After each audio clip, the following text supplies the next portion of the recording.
Customer acquisition costs are up roughly 60% over the last couple of years, and that's across almost every industry. And when that happens, a lot of brands do the exact same thing. They pour more water into a leaky bucket. More ad spend, more budget, more campaigns. But if your bucket has a leak, more water isn't the fix. It's just a more expensive way to watch the water disappear. So today, I'm going to walk you through 4 of the most common leaks that are driving up your customer acquisition costs right now. And more importantly, exactly how to patch each one. Leak number 1 is all about friction in the customer experience that your brand delivers. Customers now more than ever have less and less tolerance for friction of any kind. And as Allison Witherspoon, Chief Marketing Officer at Nissan, told me, these customers have zero tolerance for friction. And the moment they encounter it, they're gone. For us, the challenge in the automotive space is we're not just competing on the vehicle anymore. We're competing around the entire experience around that. And that has to be really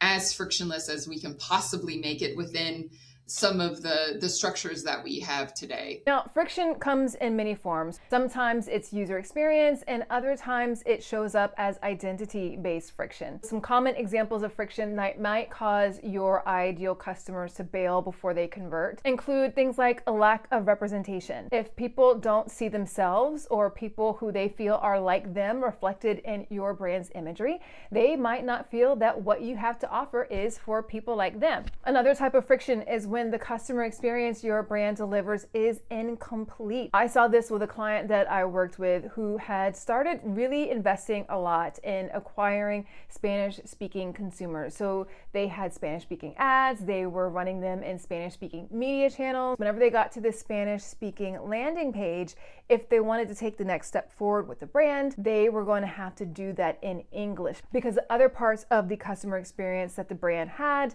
were not translated into Spanish or were not set up for Spanish-speaking consumers. So they had spent all that money up front to acquire these customers, but they were not converting at the last minute because the experience was not complete for them. Another example of friction could be just consumers not feeling like getting up to go walk and grab their wallet to pull out their credit card to enter information. There have been so many things that I've actually put in my cart, but when it came down to it, I just didn't want to go up and grab my card. So abandoned cart.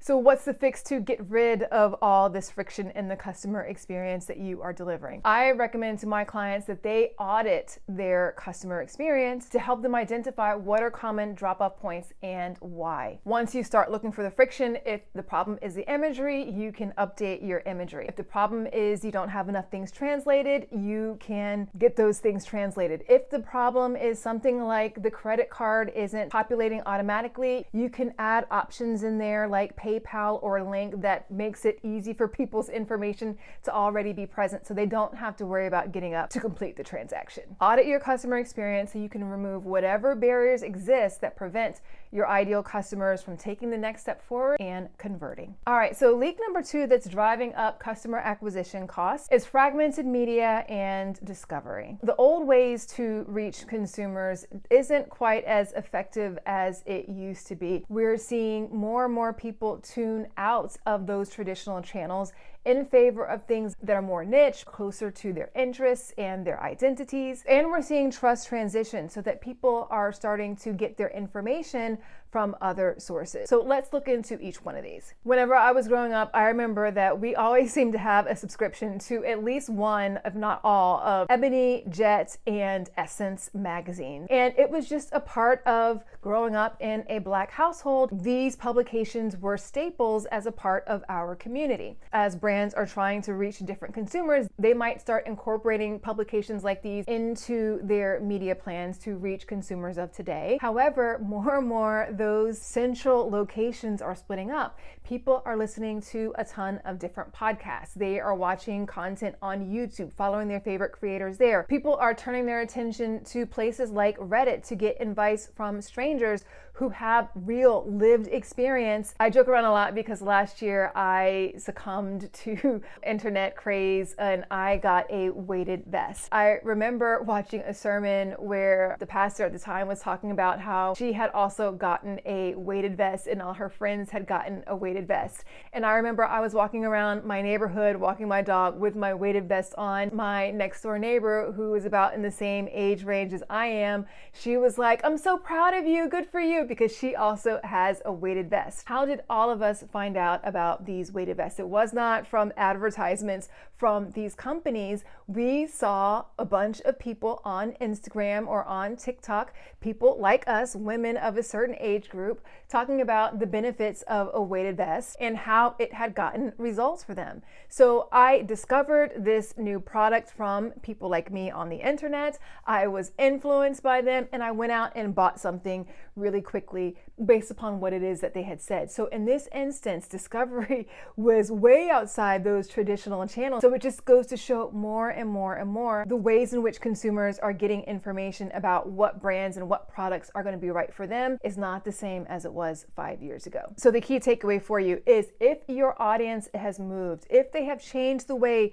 they find information and they discover about new products and services and ways to solve their problem, your media mix has to move as well. One brand that is doing this well is Toyota. I did an interview with a brand that had partnered with Toyota to create a branded podcast series called Chasing Sueños, and it was designed specifically to reach their ideal customers who were parts of the Latino community. So Toyota went out and created a whole new media asset on their own based upon shifts in the market around where their ideal consumers were getting media and how they were discovering about products and services that would be right for them. So what's the fix for you if this is a major leak for you that's driving up your customer acquisition costs? Expand beyond legacy channels. Show up where your audience actually is giving their attention and match channel choice to actual trust behavior, not just reach. The third leak that is likely driving up your customer acquisition costs is ad fatigue. One study from Taboola showed that 66% of performance marketers cited audience saturation as a reason why the ROI on their ad spend wasn't as high as it used to be. And 59% of performance marketers cited user fatigue as a major culprit in diminishing ad returns as well. Now, brands who spend a good amount on paid advertising are often guilty of targeting the same types of customers with their ad spend.